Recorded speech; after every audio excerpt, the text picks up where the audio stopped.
I'm Eric Coulter, producer in Series 2 of Guilt, and we're here on a very cold winter's day in Scotland on the very last day of the shoot for Guilt Series 2. We're going to spend the day with the unit and we're going to talk to two of its stars, Bonnar, who plays Mark, Emun Elliott, who plays Kenny. We were all surprised at the reception the Series 1 got. I think it's a whole conglomeration of things that have to happen around something being as much of a success as it was, and whoever was in charge pressed the right buttons at the right times, you know.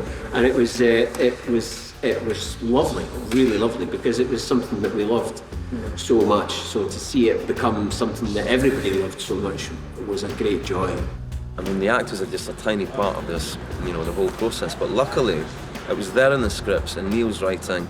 And the creative team was there, all the ingredients were there for this to be this beautiful piece of drama, and I think it absolutely got there, and it actually exceeded my expectations.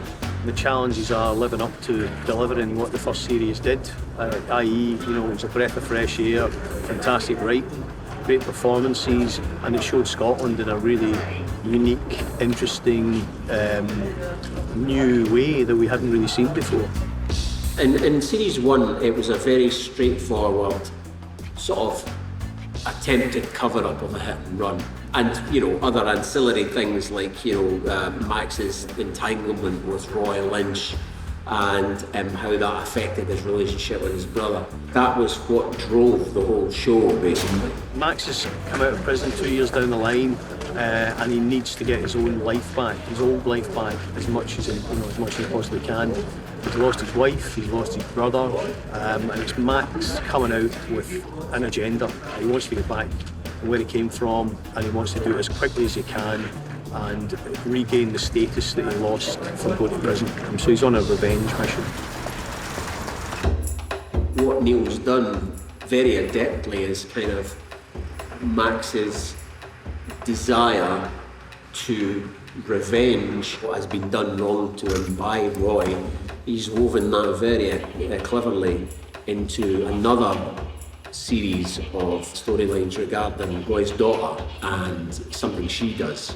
And then the storylines very cleverly all slowly come together. Guilt's spoken about a lot in this series still by various people, but this show is more really about revenge, about Max's overarching desire to revenge what has happened to him. Revenge is more the sort of overarching super objective for this show. Kenny's kind of back to square one, so he spends these 2 years recovering as an addict, going to meetings every day. He's allowed to see his kids again at the weekends, and he's got his own business. He's got an HND now and legal services, so there's been a lot of self-improvement over the course of those 2 years.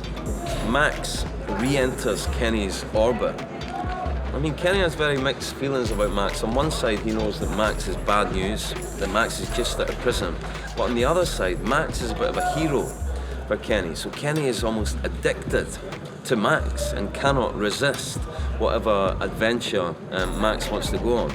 So Kenny and Max end up getting together to form this business partnership. Max runs the practice, Kenny works the punters, and all's going very well until a bit of criminality enters the equation.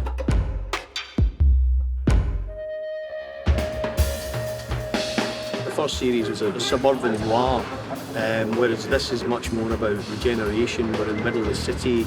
It's a bit more about seeing more of Edinburgh, making that much more of a character in the show. There's been challenges. We're shooting in the middle of winter here. I don't know if you can see, but we had a snowplow out this morning, trying to clear the snow. I mean, it was, you know, challenging in being up top Cullen Hill in the piss and rain and the wind. But, you know, it adds, that all adds to the kind of heaviness of the, you know, of what's going on, you know, and the surreptition and the underhand stuff that we're all at, really, you know, and it gets quite dense and quite hard to sort of like what am I doing at this point? And then I think the atmosphere is a bit like that anyway, you know, certainly in Max's head. Mm-hmm. You know.